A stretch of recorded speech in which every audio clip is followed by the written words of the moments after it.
सर्वांना श्री स्वामी समर्थ। तर आज आपण या व्हिडिओमध्ये माहिती घेणार आहोत की अशी कोणती वस्तू आहे की ती आपल्याला किचन ओट्यावर जाळायची आहे आणि ती का जाळावी, त्याचं महत्त्व काय आहे आणि ती वस्तू किचन ओट्यावर जाळल्याने आपल्याला त्याचे काय फायदे होणार आहेत हे आपण आजच्या व्हिडिओमध्ये माहिती करून घेणार आहोत। त्यासाठी कृपया व्हिडिओ पूर्ण पहा, आवडला तर लाईक आणि कमेंट करायला विसरू नका। श्री स्वामी समर्थ। तर पहा, किचन ओट्यावर म्हणजे किचन मध्ये जेव्हाही आपण स्वयंपाक करत असतो तर आपला बराच वेळ हा किचन मध्ये जात असतो। तर किचन मध्ये जे काही आपण अन्न बनवतो, जे काही पदार्थ बनवत असतो, त्यामुळे आपल्याला एनर्जी प्राप्त होत असते, कारण जगण्यासाठी अन्न हे अत्यंत महत्त्वाची अशी ती आपली गरज आहे।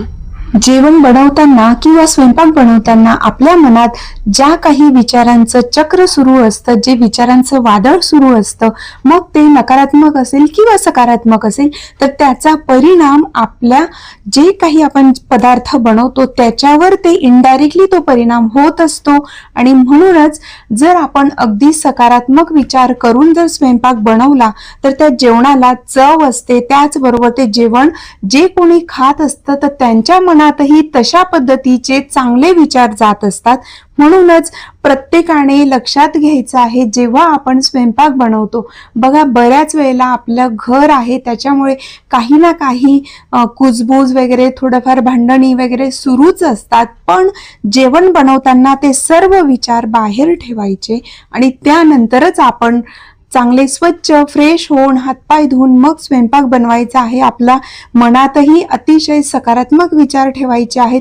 कितीही संकट असेल, भांडण झालं असेल, टेन्शन असेल, तरीही तशातच आपण जेवण बनवलं तर आपल्यासोबतच जे काही समस्या असतील त्या आपल्यापर्यंत असतीलच, पण तेच पदार्थ आपली मुलं खात असतात, त्यांच्या मनावरही तसाच परिणाम होत असतो, नकारात्मक गोष्टी त्यांच्या मनात जात असतात। म्हणूनच जेव्हा आपण स्वयंपाक बनवतो तर त्यावेळेला अतिशय सकारात्मक विचार करायचा आहे।